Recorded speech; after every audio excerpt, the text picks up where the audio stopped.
Albert Einstein once said, everybody's a genius, but if you judge a fish by its ability to climb a tree, it will live its whole life believing that it is stupid. Ladies and gentlemen of the jury, today on trial we have modern day schooling. Glad you could come. Not only does he make fish climb trees, but also makes them climb down and do a 10-mile run. Tell me, school, are you proud of the things you've done? Turning millions of people into robots, do you find that fun? Do you realize how many kids relate to that fish swimming upstream in class, never finding their gifts, thinking they are stupid, believing they are useless? Well, the time has come, no more excuses. I call school to the stand and accuse him of killing creativity, individuality, and being intellectually abusive. He's an ancient institution that has outlived his usage. So, Your Honor, this concludes my opening statement, and if I may present the evidence of my case, I will prove it. Proceed. Exhibit A. Here's a modern day phone. Recognize it? Here's a phone from 150 years ago. Big difference, right? Stay with me. Here's a car from today, and here's a car from 150 years ago. Big difference, right? Well, get this. Here's a classroom of today, and here's a class we used 150 years ago. Now, ain't that a shame? In literally more than a century, nothing has changed. Yet you claim to prepare students for the future? But with evidence like that, I must ask, do you prepare students for the future or the past?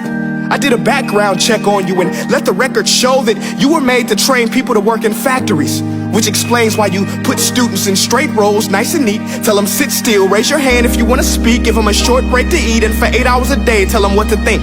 Oh, and make them compete to get an A letter which determines product quality, hence grade A of meat.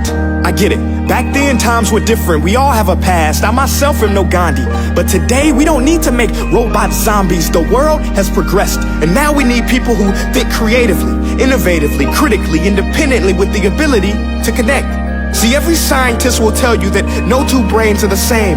And every parent with 2 or more children will confirm that claim. So please explain why you treat students like cookie cutter frames or snapback hats, giving them this one-size-fits-all crap. Watch your language. Sorry, Your Honor, but if a doctor prescribed the exact same medicine to all of his patients, the results will be tragic. So many people would get sick, yet when it comes to school, this is exactly what happens. This educational malpractice, where one teacher stands in front of 20 kids, each one having different strengths, different needs, different gifts, different dreams, and you teach the same thing the same way? That's horrific. Ladies and gentlemen, the defendant should not be acquitted. This may be one of the worst criminal offenses ever to be committed. And let's mention the way you treat your employees. Objection. Overruled. I want to hear this. It's a shame. I mean, teachers have the most important job on the planet, yet they're underpaid?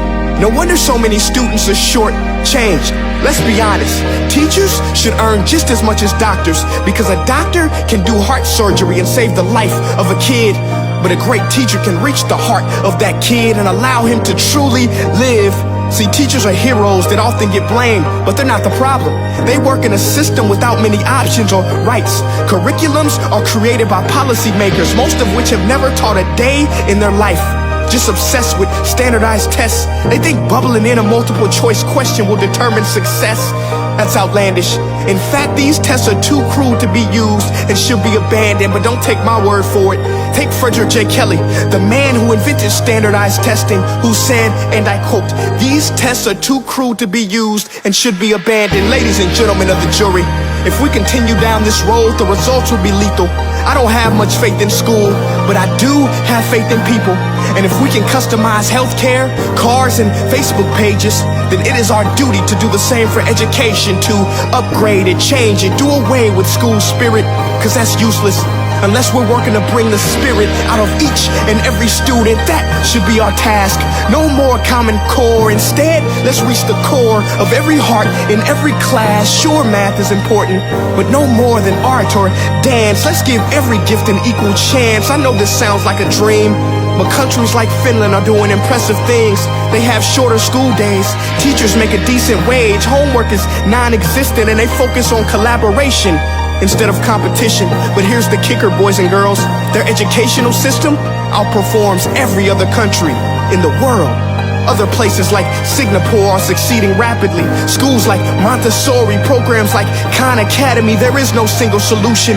But let's get moving, because while students may be 20% of our population, they are 100% of our future.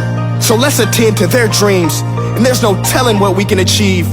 This is a world in which I believe, a world where fish are no longer forced to climb trees. I rest my case.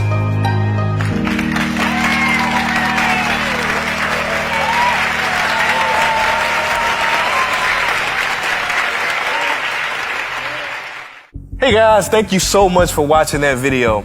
Now, if you haven't joined the family yet, this is what I want you to do. I want you to click like on this page and click see first so that you never miss a beat.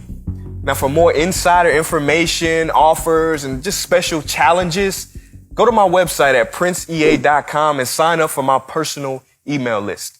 And the last thing I want you to do, you listening? Make each breath count. Peace.